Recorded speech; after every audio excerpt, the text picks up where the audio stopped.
The Nintendo Game Boy, a black and white brick, crushed every rival for a decade, outselling competitors with color screens by an 8-to-1 margin. It proved that color screens and superior tech don't matter in a console war.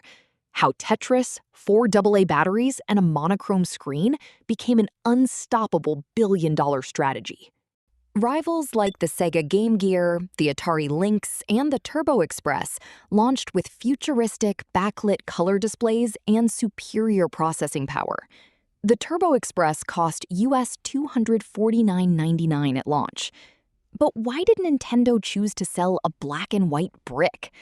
They knew the superior technology was a massive power drain.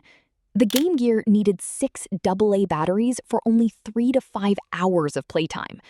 Constant battery replacement killed the experience, turning the expensive color consoles into expensive desk ornaments. The Game Boy's designer, Gunpei Yokoi, used a strategy he called lateral thinking with withered technology. This meant using cheap, well-understood components, like the monochrome LCD. He focused on cheap, reliable components instead of chasing the newest chip. Following Yokoi's philosophy, the Game Boy utilized a custom 8-bit Sharp CPU, clocked at 4.19 MHz. The crucial reflective monochrome screen delivered over 30 hours of gameplay from just 4 batteries. That maximum session time was the real portability. This is the glitch. The design intentionally looked weak. The Game Boy wasn't designed for hardcore gamers. It was designed entirely around a single, addictive puzzle game.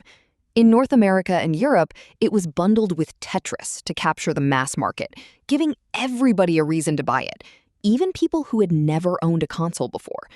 The Game Boy outsold the Game Gear by an 8-to-1 margin.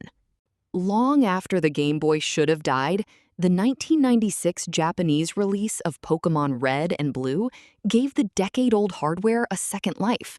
The entire family sold almost 1 million units total. Battery life and Tetris crushed color graphics every time. Subscribe, please.